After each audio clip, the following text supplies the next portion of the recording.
Turkey has now launched a major offensive into Syria in an effort to fight ISIS. It has sent ground forces into a region bordering the two nations to battle the terror group. Military tanks, in fact, have crossed the border after airstrikes were launched in a pre-dawn operation. The U.S.-led coalition is also providing air support here. The target is Jarablus, a town controlled by ISIS, again, along the border of the two nations. Foreign correspondent Holly Williams is in Istanbul with the very latest here. And Holly, quite simply, what's the goal of this operation?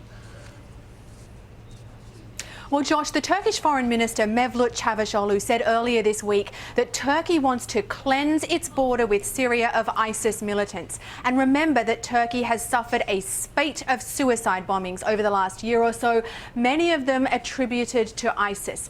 And Jarablus, the town of Jarablus, is key because it sits on the only section of Turkey's 500-mile-long border with Syria that is still controlled by ISIS. But I think there's another aspect to this as well, and it's complicated.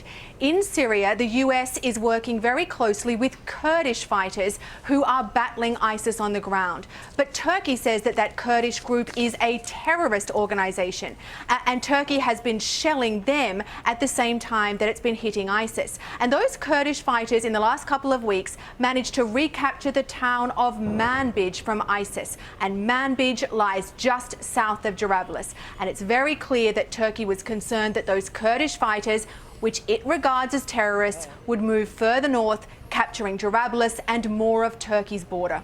Much then for the discussions between Turkey and the Turkish and U.S. governments. I know Vice President Joe Biden is in the country right now. In fact, as we speak, what's the nature of the visit? Well, Turkey is an incredibly important US ally here in the Middle East, but Josh, it's also a very difficult ally.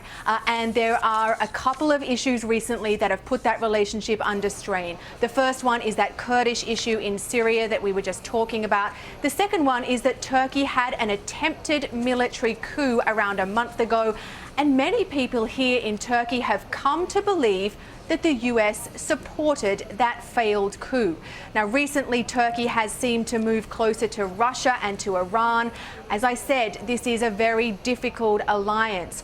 But the US needs this relationship because Turkey is key to trying to solve the problem of the Syrian civil war and also to combating ISIS. Holly Williams in Istanbul, we thank you.